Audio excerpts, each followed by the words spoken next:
이 고린도전서, 고린도후서 이 책은 방식에 관한 책입니다. 방식에 관한 책. 결국 고린도 안에 많은 사람들의 다툼이 있었고 논쟁이 있었고 그들 전부는 교회를 위함이었습니다. 그리고 주님을 위함이었습니다. 그럼에도 불구하고 그들이 서로 다퉜던 명분은 무엇이 옳은 방식인가에 대한 것입니다.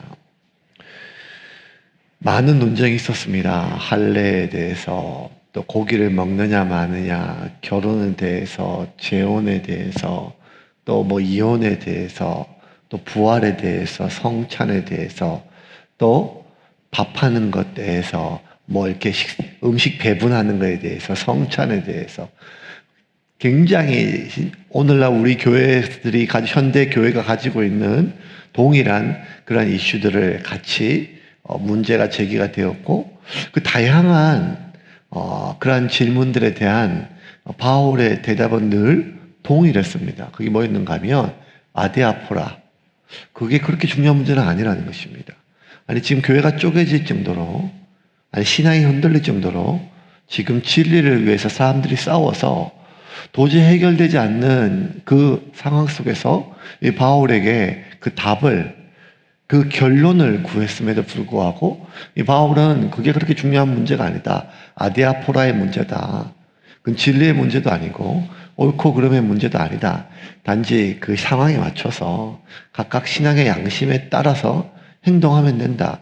그것이 할례라 할지라도, 그것이 그 이방 신전에 제물로 드려진 고기를 먹는 문제라 할지라도, 심지어 그게 성찬의 문제라 할지라도, 심지어 그것이 서로 식사를 나누고 밥을 나누는 이런 문제라 할지라도, 그것이 무엇이라 할지라도 중요한 것은 그것이 교회를 세우는 일이냐 아니냐라고 하는 것입니다. 결국 이 바울이 가장 중요하게 여기는 것은 복음을 통하여 교회를 세우는 것입니다. 그 교회는 건물이나 사람들의 몸을 얘기하는 것이 아니라 예수 그리스도의 몸이지요. 예수님의 죽으심과 부활을 믿고 그리고 하나님의 자녀가 되었던 사람들의 공동체, 그 몸이, 그 교회가 주님의 몸이 온전히 세워지는가, 아니면 그 몸이 허물어지는가. 이 바울의 모든 관심은 여기에 있었습니다. 그러면 결국 교회가 어떻게 세워지는가? 교회는 가장 옳은 방법, 가장 효율적인 방법을 찾아서 그 효율적인 방법으로 교회가 세워지는 것이 아니라 교회는 사랑의 덕으로 세워진다는 것입니다. 때로는 틀린 방법일 수도 있다는 것입니다. 때로는 비효율적일 수도 있다는 것입니다. 이것은 효과가 없거나 아니면 오히려 더 우리의 힘을 빼는 어리석은 방법처럼 보일 수가 있다는 것입니다. 하지만 그럼에도 불구하고 그 방법이 교회의 덕을 세우고 사랑으로 하나 되게 하는 것이냐, 이것이 가장 중요한 것이었습니다. 바울의 모든 관심은 결국 사랑으로 덕을 세우는 것. 바울은 누구보다 할례든지, 그것이 제사 드린 고기를 먹는 문제든지, 신학적으로 또 하나님께 받은 계시로 누구보다 바울은 그것에 대해서 옳고 그름을 판단할 수 있으며 또 그것에 대해서 자신의 주장을 관철시킬 수 있는 그런 권한과 권리가 바울에게 있었습니다. 그런데 바울은 만약 누구 한 사람이라도 그의 마음속에 시험을 받아 그 마음속에 심겨진 복음이 망가진다면, 아니면 복음이 영향을 받는다면 자기는 죽을 때까지 내가 마땅히 누려도 되는, 아니 별 문제도 없이 내가 죄가 되는 것도 아니라 그냥 내가 당연히 마땅히 누려야 될 나의 권리조차 내려놓겠다는 것이었습니다.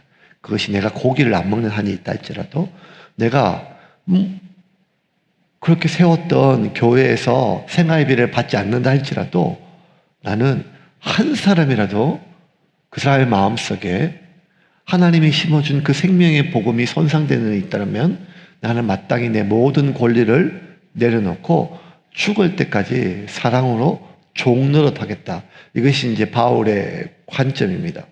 이렇게 사도로서 자신의 권리에 대해서 이제 점점점 바울이 내려놓기 시작하니까 사람들이 이제는요, 그런 말 있잖아요. 그냥 호의가 반복되면 그게 권리인 줄 안다고. 그러니까 이제 바울이 계속 내려놓으니까 이제 바울의 가장 중요한 사역자로서의 정체성까지 사람들이 공격을 하는 거예요. 바울이 사도가 맞냐? 바울이 진짜 목회자가 맞냐? 바울이 정말 하나님께 인정받는, 교회의 인정을 받는 정식 목회자가 맞냐? 사도가 맞냐? 이런 논쟁들이 계속 이 고린도 교회에서 끊어지지 않았어요. 그래서 오늘 본문은 바울의 사도성에 대한 이야기입니다. 1절 같이 한번 읽겠습니다.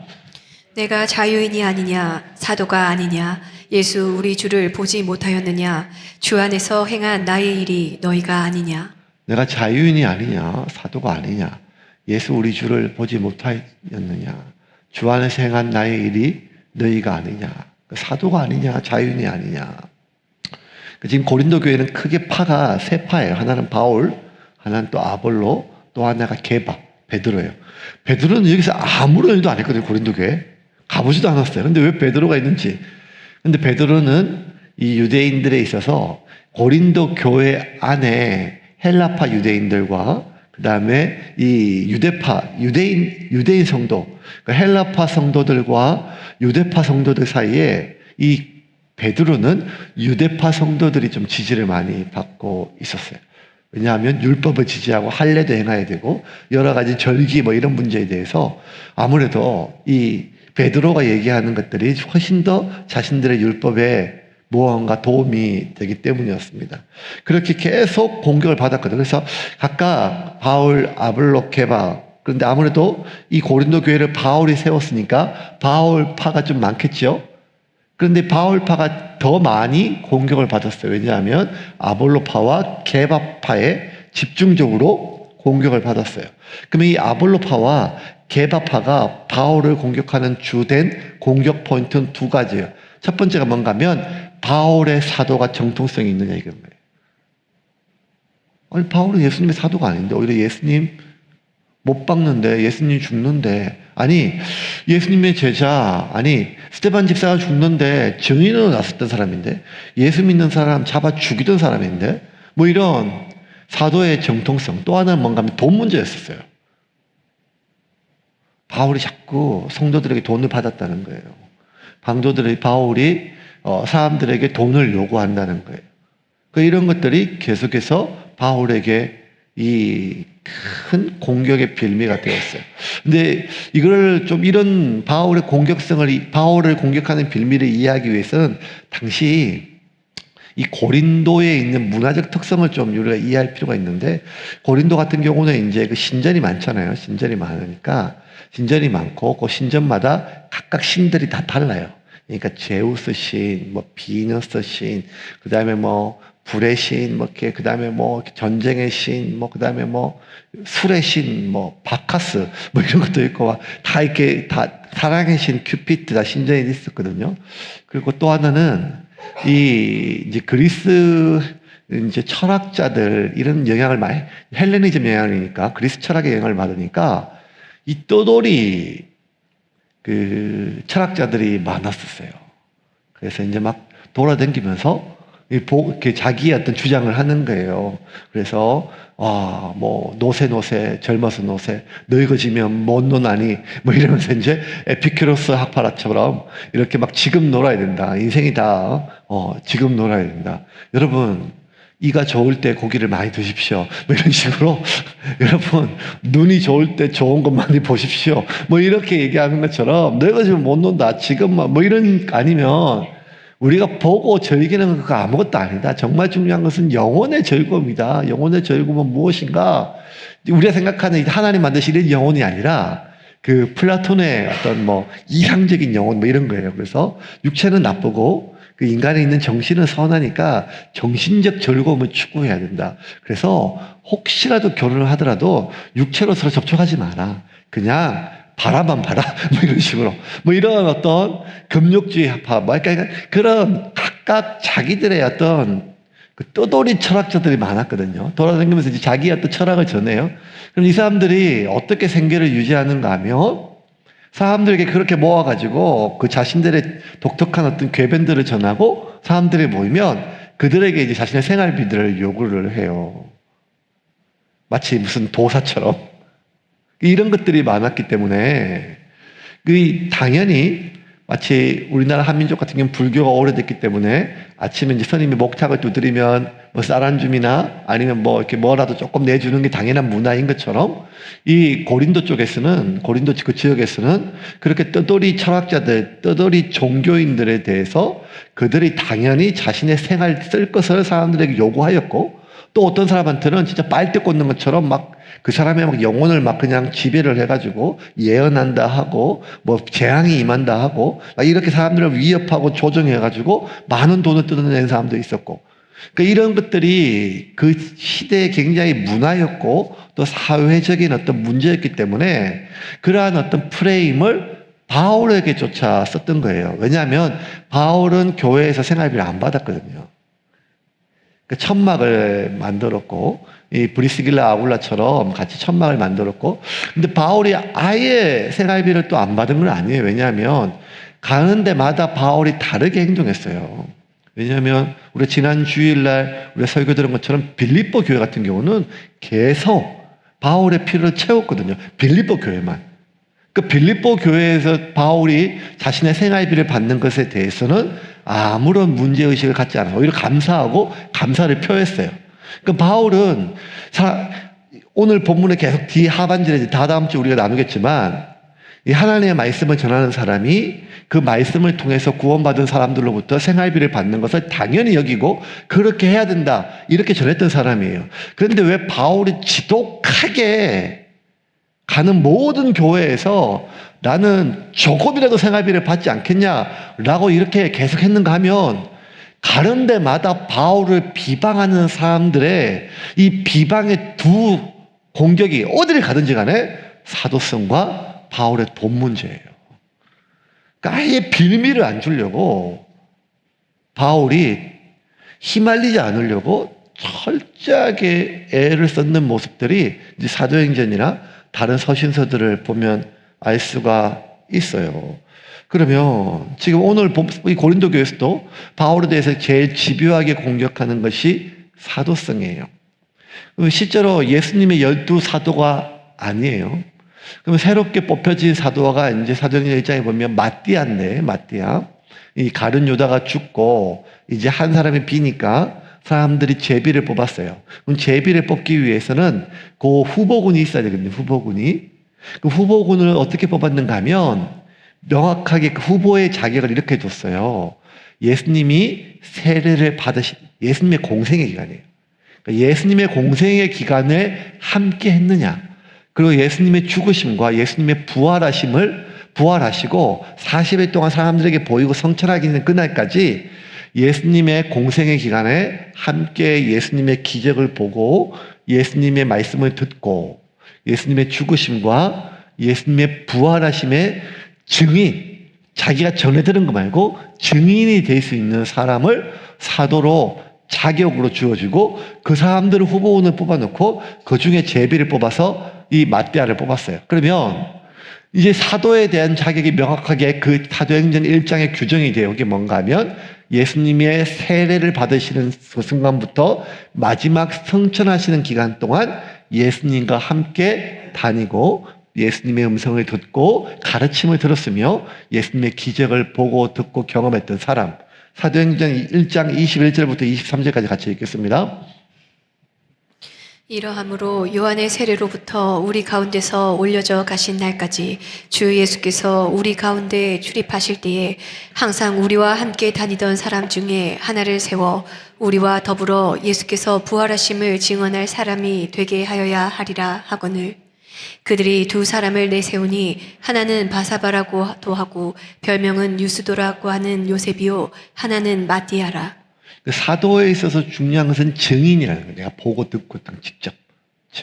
무슨 증인인가 하면 예수님의 십자가와 부활의 증인. 이걸 하는 거예요. 근데 여러분, 바울이 예수님 만났습니까? 안 만났습니까?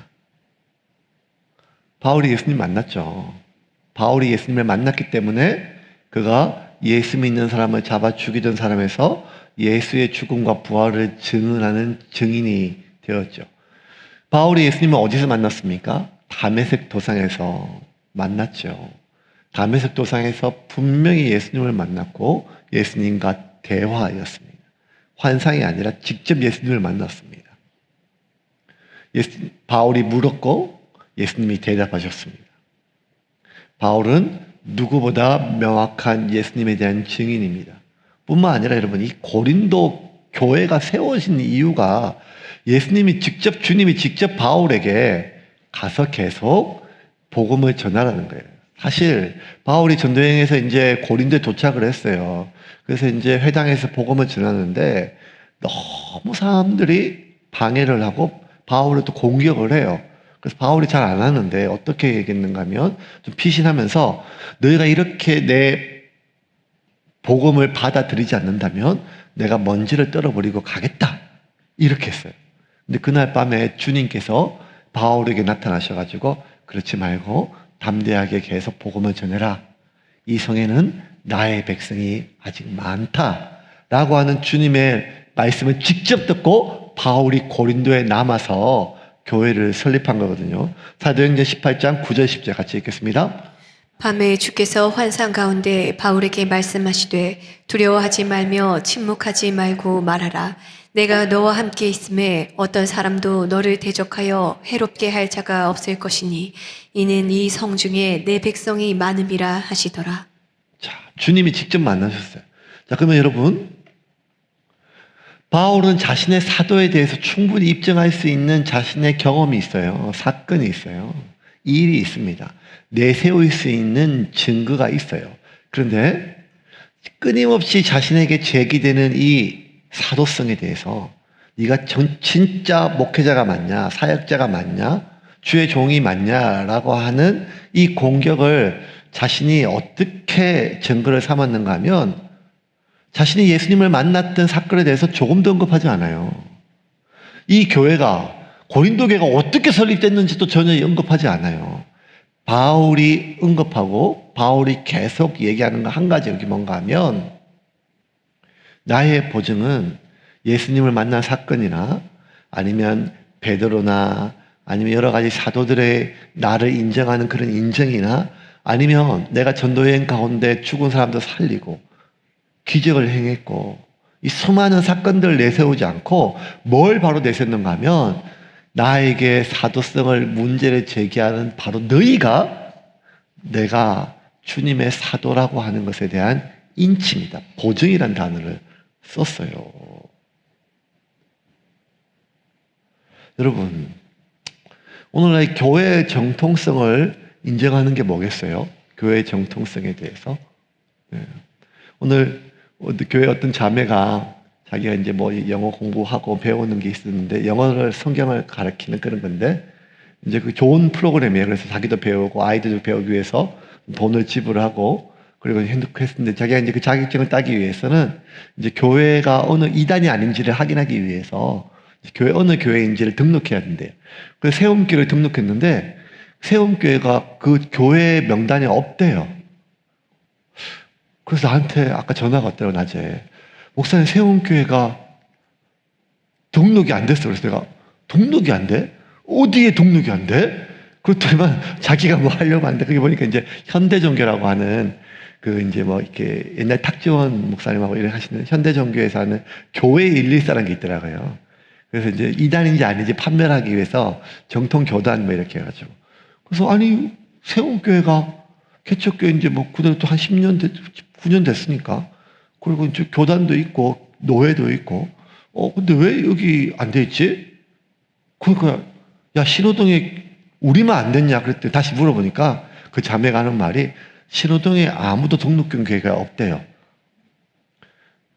그 교회가 10몇 개 있거든요. 그 어느 교회가 등록됐냐 물으니까 호산나 교회만 등록돼 있대요. 아, 그 교회는 10,000명 이상 교회만 등록되는 모양이구나. 뭐 교회 114가 아니네. 뭐 이렇게 뭐 제 안에 그런 생각이 들었어요. 그러니까 이제 그게 뭐지? 나중에 제가 찾아가서 들어봤다 보니까 이제 그 이단을 방지하기 위해서 워낙 이단이 많으니까 이제 어떤 성경 프로그램이나 자격증을 줄 때 이단인지 아닌지 그걸 하기 위해서 그 귀한 거 좋은 거예요. 해야겠죠. 그러면 이제 그 교회를 등록하는 거 보니까 여러 가지 있더라고요. 교단이 어딘지, 교단 소속 노예가 어딘지, 뭐 여러 가지 목사가 뭔지, 어느 신학교를 졸업했는지. 그러니까 여러분, 우리도 교회 초기에 개척하고 뭐 하면, 특히 우리 같은 교회는 이단으로 보기 딱 좋거든요. 일단 주보가 없잖아요. 그리고 교회 왔는데 교회인지 카페인지 아니면 무슨 식당인지 일단 벌써 구분이 안 되고 결정적으로 목사인지 아닌지가 지금 궁금하거든요. 지금은 그래도 긴 바지라 했지 끝에는 진짜 한 작년 재작년까지 맨날 반바지 슬리퍼 끌고 다녔거든요. 그럼에도 불구하고 제가 목사임을 증명할 때 뭔가 하면 저 정신적으로 교단 신학교 나왔습니다. 정신대학 나왔습니다. 졸업장이 있습니다. 저 목사 안수 받았습니다. 목사 자격증이 있습니다. 우리 교단, 대한민국에서 제일 큰 교단입니다. 뭐 이런 거 할 때 자격증, 교단증, 소속 증명서, 뭐 우리도 연말 정산할 때 교회 소속 증명서 이런 거 내거든요. 그러면 그 모든 증명서, 졸업 증명서, 소속 증명서 이런 모든 증명서에는 증명서의 핵심이 뭔가 하면 도장이에요. 직인이 있느냐 없느냐. 서티피케이션의 가장 중요한 것이 바로 도장이에요. 도장. 그러면 바울은 그 도장을 뭘로 했을까요? 예수님이 그때 내 눈에 도장을 쿡 찍어서 내가 눈이 안 보였다. 뭐 이렇게. 내 눈을 쿡 찔렀다, 예수님이. 내가 한참 만에 내가 안 보여서 애먹었다. 이렇게 할까요? 바울이 자신의 도장을 뭘로 했을까요? 1절과 2절 같이 읽겠습니다. 내가 자유인이 아니냐 사도가 아니냐 예수 우리 주를 보지 못하였느냐 주 안에서 행한 나의 일이 너희가 아니냐 다른 사람들에게는 내가 사도가 아닐지라도 너희에게는 사도이니 나의 사도됨을 주 안에서 인친 것이 너희라. 인친 것, 도장 찍었다는 거, 인친단 말. 도장 인자예요, 인친 것. 특별히 딴 사람이 다 그렇게 해도 다른 사람에게는 내가 사도가 아닐 수 있다. 그래. 예수님이 살아생전에 내가 예수님과 함께 하지 않았다. 계속 1, 2절 띄워줄까요? 하지만 너희에게는 내가 사도다. 왜? 나의 사도됨을 주 안에서 인친 것이 바로 너라는 거예요. 너희가 지금 고린도 교인이 되고 교회가 되고 예수를 믿고 그리스도인이 되었던, 그래서 이렇게 머리가 터지게 논쟁하는 이유가 뭔가 하면 그리스도인이 됐기 때문이 아니냐, 교회 때문이 아니냐. 그런데 너희가 그렇게 그리스도인이 되고 교회가 된 게, 고린도 도시에서 고린도 교회가 생긴 게 바로 내가 1년 6개월 동안 머물면서 복음을 전했기 때문이 아니냐. 너희가 바로 나의 사도의 인침이라는 거예요. 2절을 표준 세번역으로 보면 좀 더 자세하게 알 수 있어요. 같이 읽겠습니다. 다른 사람들에게는 내가 사도가 아닐지 몰라도 여러분에게는 사도입니다. 여러분은 주님 안에서 나의 사도직을 보증하는 표입니다. 보증하는 표입니다. 바로 여러분이 바로 저입니다. 이 바울의 접근은 완전히 달라요. 지금 계속. 사람들 뭐가 더 옳으냐, 교리적으로. 방법론적으로 뭐가 더 효율성이 있느냐, 뭐가 맞냐, 뭐 이렇게 접근하는데, 바울은 그게 아니라 뭐가 너희들을 하나 되게 하느냐. 누가 맞으냐 하면 누가 틀리거든요. 뭐가 옳으냐 하면 누가 그러게 되거든요. 근데 바울은 그게 아니라는 거예요. 바울은 자기가 가지고 있는 모든 논리와 경험으로 자신의 사도성에 대해서 입증하고, 자신의 사도성에 대해서 문제를 제기하는 사람들, 자기를 공격하는 사람들에 대해서 논쟁하고 논박해서 다 이길 수 있어요. 그들이 틀렸음을, 그들의 의도까지도. 그런데 바울은 그렇지 않고 자기의 사도성을 공격하는 사람들이 오히려 바로 너희가 나의 보증이라는 거예요.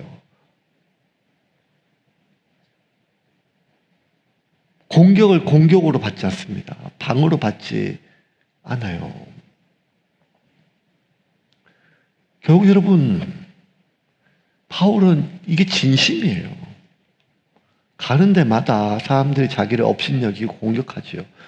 유대인들은, 정통 유대인들은 옛날 자기가 했던 방식으로 예수를 이단의 괴수로 아니까 계속 자기를 원래 공격하고 죽이려고 하고, 바울이 죽기 전까지 내가 먹지도 않겠다, 자지도 않겠다 결심하는 사람들이, 바울 암살단들이 조직돼서 계속 조직적으로 자기를 죽이려고 하고, 욕하고, 자기가 세운 교회에서도 자기를 욕하고, 예루살렘에 있는 정통 교회에서도 자기를 계속 비난하는 사람들이 있고, 가는 데마다 이런 처지를 당하는데도 불구하고 바울은 그럼에도 불구하고 나의 사도성을 의심하는 그들, 하지만 그들이 그렇게 교인이 되고 그렇게 교회를 위해서 이렇게 아웅다툼하는 이 많은 것들을 봤을 때 그들이 나의 사도의 보증이라는 거예요.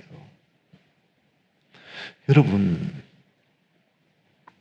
우리가 결국 다 천국 갈 거거든요. 믿으십니까? 네. 천국 가서도 저 인간을 봐야 돼? 이렇게 생각하시면 안 돼요. 천국 가죠. 천국 가면 우리가 아무것도 가지고 갈 수 없잖아요. 그죠? 심지어 이 몸도 우리가 가지고 갈 수 없어요. 그게 더 위안이 되세요? 이 몸을 안 가지고 가는 것에 대해서? 저 요즘에 살을 좀 빼가지고 약간 여기 조금 이게 서운해요. 이거 가져가면 좋겠다. 계단 오르고 그러거든요. 살 뺀다고. 운동하고. 우리 이 몸조차도 안 가져가잖아요. 가져가는 건 아무것도 없습니다. 근데 유일하게 우리가 천국 갔을 때 가져갈 수 있는 유일한 게 뭔가 하면 우리가 복음을 전해서 구원받은 그 영혼은 가져갈 수 있습니다. 함께 갈 수 있습니다. 천국 가서 유일하게 우리가 가져갈 수 있는 것은 내가 복음을 전해서 구원받은 나의 영광의 면류관입니다. 우리 세움교회 못 가져가요. 이 바닥 얼마나 이쁜데 이거 못 가져가요. 근데 뭘 가져갈 수 있는가 하면 내가 복음을 전하고 한 영혼이 구원받기 위해서 해산하는 수고를 해야 되잖아요. 얼마나 영혼이 말을 안 듣습니까? 강아지를 키운 게 낫죠. 맨날 삐지고 째지고 들이받는, 항상 삐질 준비가 되어 있고 항상 떠날 준비가 되어 있고 항상 관계를 끊을 준비가 되어 있는 그 사람을 계속 품는 게 이게 얼마나 어려운 게 몰라요. 사랑하는 게 어려운 게 아니라 끝까지 사랑하는 게 어렵잖아요. 그래서 우리가 끝까지 그렇게 해서 결국 그 영혼이 자라서 구원받고 그리고 천국에서 함께 만날 때 우리의 가장 영광스러운 나의 나된 것은 하나님의 은혜인데 내가 내 소명의 길을 다했음을 유일하게 보증해 주는 것이 그 어떤 건물도 어떤 성취도 아니고 나의 수고도 아니라 오직 천국에서 만난 그 영혼 아니겠어요? 그 사람이 끊임없이 하나님 앞에서 얘기해 줄 거 아니에요. 저분이 저에게 복음을 전해 주었습니다. 저분이 해산하는 수고를 나를 낳았습니다.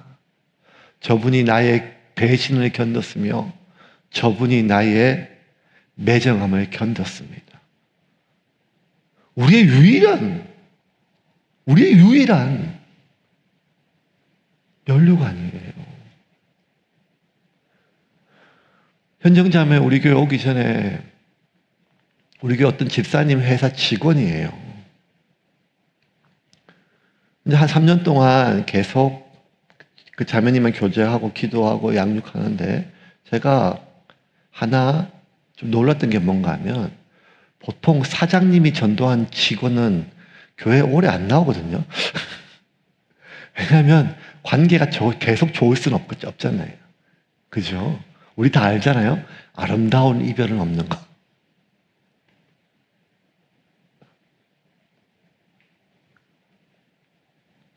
그 집사님 회사에 제가 가서 복음도 전하고 성경 공부도 하는데 현정자매가 한결같이 3년 동안 하는 말이 있어요. 회장님을 부르는데 저는 회장님 때문에 예수를 믿었어요가 아니라 회장님 때문에 구원을 받았어요. 회장님을 통해서 예수님을 들은 게 아니라 회장님을 통해서 예수님에 대해서 궁금해졌어요. 회장님을 통해서 예수님을 만났어요. 그 집사님을 통해 예수님을 만났다. 한결같이 마지막 그 여정에까지도 한 번도 틀림없이. 제가 그 전까지는 그 집사님 잘 몰랐어요. 교회 집사님 많잖아요. 그 얘기를 듣고 계속 반복적으로 들으니까 처음에는 내 인사말인 줄 알았어요. 왜냐하면 저한테 그런 칭찬하면 제가 그런 얘기를 그 사장님한테 전하겠죠? 그게 아니라 진심이라는 거예요. 그게 얼마나 어려운지를 제가 알거든요. 대한민국에서 담임 목사를 존경하는 부목사는 1000명 중에 1명이에요. 진짜 어렵거든요. 그런데 집사 그 자매님 장례 다 치르고 제가 좀 마음 추스리고 혼자 낮에 아침에 기도하고 계속 하는데 하나님께서 제 마음속에 이렇게 하석상에서 막 기도하는데 이런 마음이시더라고요. 제가 바랬던 거는 자매님 좀 낫고 그 기적을 그 회사 직원들이 다 보잖아요. 직원들이 많거든요. 그리고 그 안 믿는 두 딸과 남편 그거 계속 기도했거든요. 근데 그게 다 하나님 이게 뭐죠? 이거 뭐죠?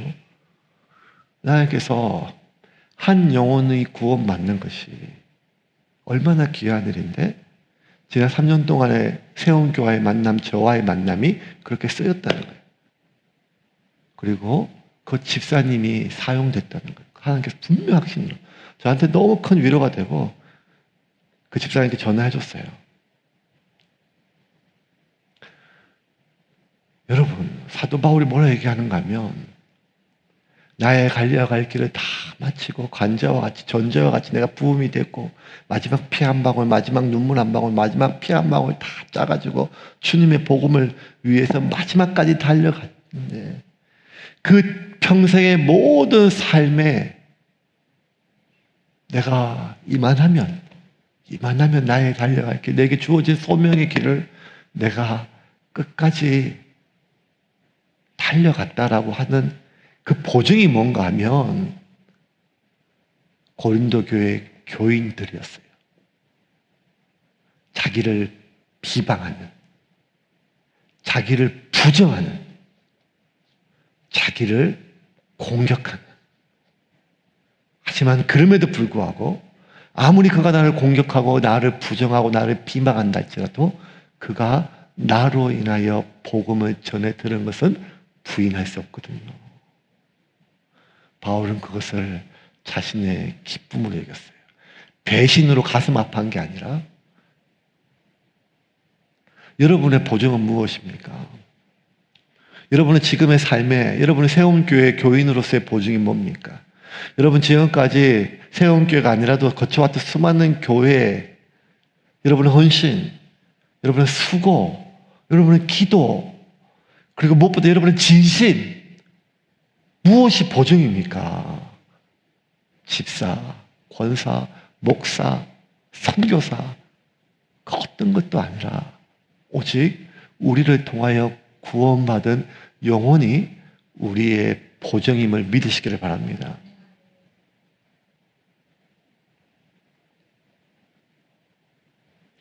바울이 계속해서 자신의 권리에 대해서 이렇게 내세워요. 3절과 4절입니다. 같이 읽겠습니다. 나를 비판하는 자들에게 변명할 것이 이것이니 우리가 먹고 마실 권리가 없겠느냐. 여기서 먹고 마실 것이 밥 먹으면 안 되나 이런 말이 아니라 내가 성도들에게 생활비를 받아서 그걸로 먹고 마실 권리가 없겠느냐 이 말이에요. 계속 띄워줄까요? 첫 번째 1, 2번 사도성 이거 3, 4번부터는 돈 문제 끝까지. 나를 비판하는 자들에게 여기서 비판하는 게 뭔가 하면 내가 사람들에게 돈을 받는 거에 대해서 받지도 않았지만 어쨌든 근데 받았다 안 받았다 이렇게 얘기하지 않아요. 바울이 뭐 얘기하는가 하면 나를 비판하는 자들에게 변명할 것이 이것이니 우리가 여기서 말하는 우리는 바울과 디모데를 얘기해요. 바울과 바나바를 얘기해요. 우리가 먹고 마실 권리가 없겠냐는 거예요. 먹고 마실 권리가. 그러면서 쭉 얘기를 해요. 그 다음에 모세 율법에서 나와 있는 것처럼 소가 추수할 때 그 입을 누가 막으라 했느냐. 말씀을 전하는 자가 좋은 것을 다 같이 해라. 뭐 이렇게 말씀들을 계속 바울이 하는데 자기가 그럴 권리가 마땅히 있다는 거예요. 그러면서 구체적으로 다른 사람과 비교해요. 5절과 6절입니다. 같이 읽겠습니다. 우리가 다른 사도들과 주의 형제들과 게바와 같이 믿음의 자매된 아내를 데리고 다닐 권리가 없겠느냐? 어찌 나와 바나바만 일하지 아니할 권리가 없겠느냐? 우리가 다른 사도들과 주의 형제들과 게바 다 같이 사도예요. 근데 그 중에 좀 나눴어요. 사도들과 주의 형제들, 그러니까 야고보 같은 사람들이죠. 예수님 실제로 마리아가 낳았던 예수님의 육체의 형제들. 그다음에 게바, 베드로 다 사도들이거든요. 근데 이 바울의 의도가 좀 있어요. 내가 다른 사도들과 주의 형제들과 게바와 같이 믿음의 자매된 아내를 데리고 다닐 권리가 없겠느냐. 이걸 봤을 때 이 사람들이 이제 복음을 전할 때 뭐 이렇게 차나 비행기가 아니라 오랫동안 걷고 가니까 몇 개월씩 가고 하니까 이 사도들이 복음을 전하러 다닐 때 아내들이 같이 따라다녔어요. 밥도 하고 뭐 도와주고 이렇게 해야 되니까. 근데 바울은 자기가 아내가 있었지만 그렇게 하지 않았다는 걸 얘기하는 거예요. 내가 사도들과 다른 주의 형제들과 게바처럼 베드로처럼 내가 내 아내와 함께 같이 다니면서 복음을 전할 권리가 없겠느냐? 계속 띄워줄까요? 방금 구절. 어찌 나와 바나바만 일하지 아니할 권리가 없겠느냐? 나하고, 왜냐하면 이들은 사도들과 그리고 베드로를 비롯해 이 사람들 복음 전하면서 일하지 않았어요. 어디든지 복음 전하면 그곳에서 그들의 생활비를 받았어요. 그리고 복음을 전했어요. 그걸 당연히 여겼어요. 근데 어찌, 그건 나도 마찬가지라는 거예요. 바나바도 마찬가지라는 거예요. 당연히 권리가 있다는 거예요. 권리란 단어를 썼어요. 권리. 그 말은 뭔가 하면 누군가의 권리는 누군가의 의무거든요. 이 말은 뭔가 하면 너희들은 당연히 나에게 그것을 생활비를 주어야 될 의무가 있다는 거예요. 이렇게 주장해요. 그럼 여기서 중요한 게 뭔가 하면 계속해서 권리란 말이 나와요. 권리. 끝에 보면 바울이 이제 나도 다른 사도들처럼 월급을 달라 이렇게 하는 말이 아니에요. 뒤에 보면 이제 다음주에 보겠지만 바울은 이 권리마저 바울 자신이 내려놓았음을 얘기를 해요. 너희들 복음을 위해서. 그런데 바울이 지금 변명을 해요. 변명이라는 단어를 써요.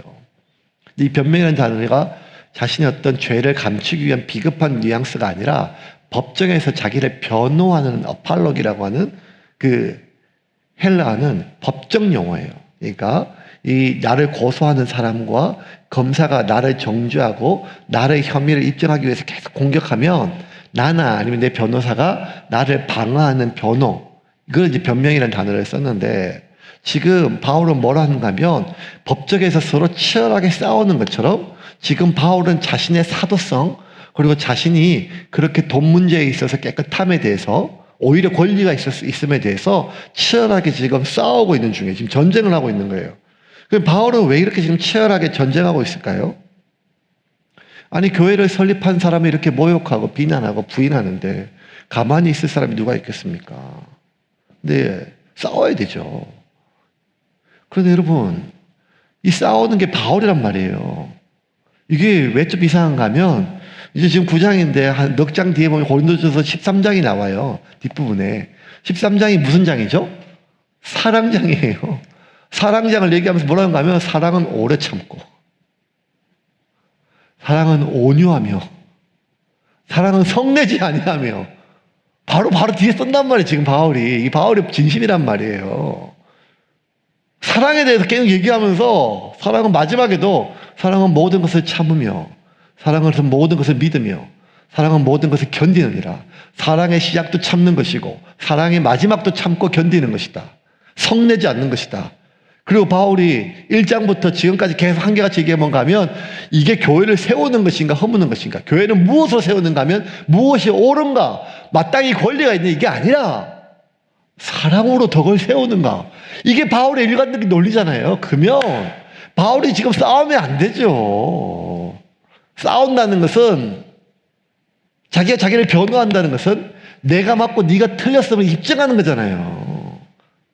근데 왜 바울은 한쪽에서는 그렇게 싸우지 말라고 하고 너의 권리를 내세우지 말고 너의 옳음을 입증하지 마라 하고 지는 것이 이기는 것이다 하면서 왜 또 자기가 욕을 먹으니까 자기가 비방을 당하니까 왜 이렇게 전쟁하듯이 싸울까요? 여러분 이 바울의 의도를 잘 파악할 필요가 있어요. 바울은 지금 자신의 억울함을 풀기 위해 싸우는 게 아니에요. 자신을 부정하고 비난하는 사람 너무 미웃고 어이가 없어서 네가 얼마나 틀렸고 네가 얼마나 치졸함을 입증하기 위해 싸우는 게 아니라는 거예요. 바울은 자신의 억울함을 풀고 원탕함을 풀기 위해 싸우는 것이 아닙니다. 바울은 처음부터 끝까지 다메섹 도상에서 예수님 만난 이후로 아라바 광야에서 그 3년 동안 깊은 묵상 가운데 주님을 만나고 자신의 삶을 다시 돌아보고 소명으로 다시 그가 거듭난 이후부터 바울은 처음부터 끝까지 마지막 순간까지 복음을 위해서 살았어요. 사나 죽으나 오직 복음만이 가장 중요했어요. 로마서 14장 7절과 8절입니다. 같이 읽겠습니다. 우리 중에 누구든지 자기를 위하여 사는 자가 없고 자기를 위하여 죽는 자도 없도다. 우리가 살아도 주를 위하여 살고 죽어도 주를 위하여 죽나니 그러므로 사나 죽으나 우리가 주의 것이로다. 사나 죽으나 나는 나를 위해 한 번도 산 적이 없다는 거예요. 지금 바울이 잠깐 지금 예수 믿고 초기에 뜨거워졌을 때가 아니라 마지막 순간까지 죽을 때까지 지금 바울은 변함이 없었어요. 디모데후서 4장 5절부터 7절까지 보겠습니다. 그러나 너는 모든 일에 신중하여 고난을 받으며 전도자의 일을 하며 내 직무를 다하라. 전제와 같이 내가 벌써 부어지고 나의 떠날 시각이 가까웠도다. 나는 선한 싸움을 싸우고 나의 달려갈 길을 마치고 믿음을 지켰으니. 마지막 순간까지.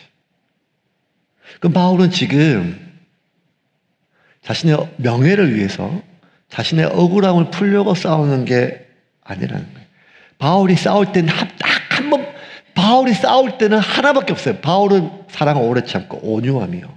성내지 않고 모든 것을 참으며 모든 것을 믿으며 모든 것을 견디니라. 사랑은 끝까지 바울은 사랑하려고 했어요. 그런데 바울이 유일하게 싸웠을 때가 있어요. 언제 싸우는가 하면 바울은 복음을 위해서 싸웠어요. 그러면 이거예요, 여러분. 바울이 지금 집요하게 물고 늘어지는 게 사람들이 바울을 공격하는 게 뭔가 하면 바울의 사도성이거든요. 근데 만약에 바울의 사도성이 부인되면 어떻게 되는가 하면 바울의 사도성이 부인되면 바울이 전한 복음이 손상 입어요. 가짜니까요, 바울이. 바울이 전한 복음이 손상을 입으면 바울이 전한 복음 위에 세워진 교회가 무너져요. 그 바울이 전한 복음 위에 세워진 교회가 뭐예요? 고린도 교회라는 거예요. 바울의 사도성이 부인되면 결국 바울에 대하여 이렇게 공격하는 사람들이 완전히 무너진다는 거예요. 그래서 바울은 자신의 사도성과 자신의 사역의 순수성을 오해를 넘어 비방하고 비난하고 공격하고 부인하는 사람들을 그들 안에 심겨진 복음을 지키기 위해서 바울은 싸우는 거예요. 자신의 억울함이나 자신의 명예가 아니라 자신의 사도성을 그리고 자신의 권리에 대해서.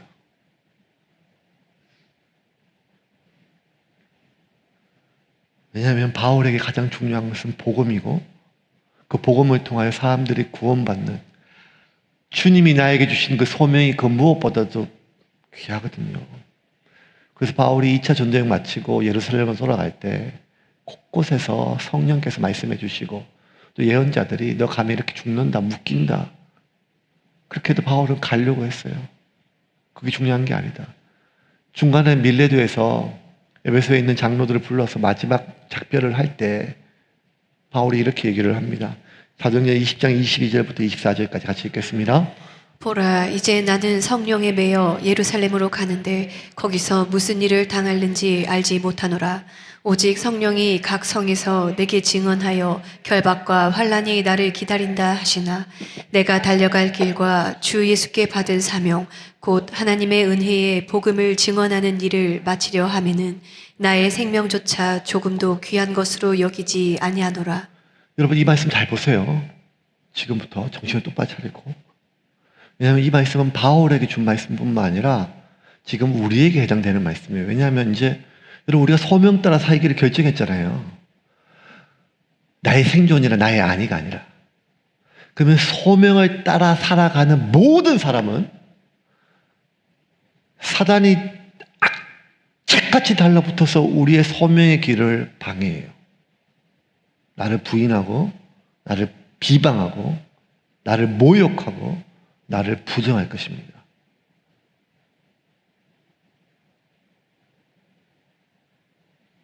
이거 우리에게 주시는 말씀이에요. 그 소명을 살아가려는 우리의 삶은 어떤 삶인가 하면, 계속 볼까요? 보라, 이제 나는 성령에 매여 예루살렘으로 가는데 무슨 일을 당하는지 알지 못하노라. 오직 각 성령이 각 성에서 내게 정언하여 결박과 환난이 나를 기다린다 하시나 나의 달려갈 길과 주 예수께 받은 사명 곧 하나님의 은혜의 복음을 정언하는 일을 마치려 하면은 나의 생명조차 조금 더 귀한 것으로 여기지 아니하노라. 나의 생명조차. 나의 생명조차. 나의 생명조차 귀하지도 않는데 생명까지도 그게 귀한 게 아니란 말이에요. 그 자기가 비난받고 모욕받고 자기가 좀 나쁜 사람 되는 거에 대해서 바울은 그걸 그렇게 중요하게 생각하지 않았어요. 내가 나쁜 사람, 내가 틀린 사람, 내가 욕심 있는 사람, 내가 자기 것 챙기는 사람, 그게 유쾌한 건 아니에요. 기분 나빠요. 그런데 바울은 그것보다 더 중요한 게 있어요. 그게 뭔가 하면 복음이에요. 복음. 그리고 그 복음을 통하여 구원받아야 될 사람. 그래서 에베소 장로들에게 바울이 이렇게 얘기해요. 20장 18절부터 20절 같이 읽고 말씀을 정리하겠습니다. 오매 그들에게 말하되 아시아에 들어온 첫날부터 지금까지 내가 항상 여러분 가운데서 어떻게 행하였는지를 여러분도 아는 바니 곧 모든 겸손과 눈물이며 유대인의 관계로 말미암아 당한 시험을 참고 주를 섬긴 것과 유익한 것은 무엇이든지 공중 앞에서나 각 집에서나 거리낌이 없이 여러분에게 전하여 가르치고. 자, 지금까지 바울은 계속 19절에 첫날부터 18절 첫날부터 지금까지 모든 겸손과 눈물, 이게 바울의 삶이요. 그 오해를 견디기가 어렵다니까요, 여러분. 눈물 없이. 바울이 그게 괜찮은 사람이 아니에요. 오해하면 안 돼. 바울 힘들었다니까, 이게. 그 오해. 내가 부정당하고 나의 노력, 나의 헌신까지 부정당하고 나의 모든 겸손과 눈물이며 유대인의 관계, 그게 너무 간악해요. 너무 유치함을 너무 간악해, 악해요. 말미암아 내가 당한 시험을 방법이 없어요. 참고 주님을 숨기듯이 그를 숨겼어요. 그런데 바울이 단호할 때가 뭔가 하면 유익한 것은 무엇이든지 공중 앞에서나 각 집에서 끄리낌 없이는 뭔가 하면 싸우더라도 다른 모든 것들은 자기 참았어요. 자신에 해당되는 모든 것은 참았어요. 하지만 복음에 대해서는 싸웠다는 거예요. 복음이 손상되게 돼서 이 진리가 손상되는 것에 대해서는 바울이 하늘에 있는 천사하고도 싸웠어요. 베스도 왕하고도 싸웠어요. 자기를 죽일 수 있는 총독하고도 싸웠어요. 복음을 위해서는 싸웠어요. 하지만 자기를 위해서는 모든 것들을 참고 견뎠어요. 그런데 오늘날 우리의 가장 큰 문제는 우리가 다 소명을 위해 살겠다고 하는데 내 명예를 위해서는 죽기 살기로 싸우는데 복음을 위해서는 또 참아요. 손해가 있을까 봐. 내가 나쁜 사람이 된 걸 못 견디는데 내가 부정당하는 걸 못 견디는데 복음을 위해서는 싸우지 않고 평화를 표방합니다. 어쩌면 우리가 이렇게 바울처럼 살 수 있을까요? 아니 예수님처럼 살 수 있을까요? 어떻게 하면 내가 그렇게 수많은 나에 대하여 참을 수 있을까요? 아니요. 결론부터 말하면 우리 죽을 때까지 못 참아요. 그냥 울고 견디는 것밖에 없어요. 근데 그럼에도 불구하고 복음을 위해서 어떻게 그렇게 싸울 수 있을까요? 어떻게 그렇게 복음을 소중히 여기고 나보다 복음을 더, 그 생명을 더 소중히 여길까요? 내가 비난받는 나의 비난과 나의 누명과 나의 오명을 벗는 것보다 나를 비난하는 그 사람이 구원받는 게 더 중요해질까요? 어떻게 하면 그렇게 될 수 있을까요? 나를 낮출 때? 아니요, 인간은 죽을 때까지 자기를 못 낮춘다니까요. 불가능해요. 나를 포기가 안 돼요. 죽을 때까지. 단 나보다 더 중요한 무언가가 생기면 여러분, 인간은 더 중요한 것을 위해서 덜 중요한 것을 내려놓을 수가 있습니다.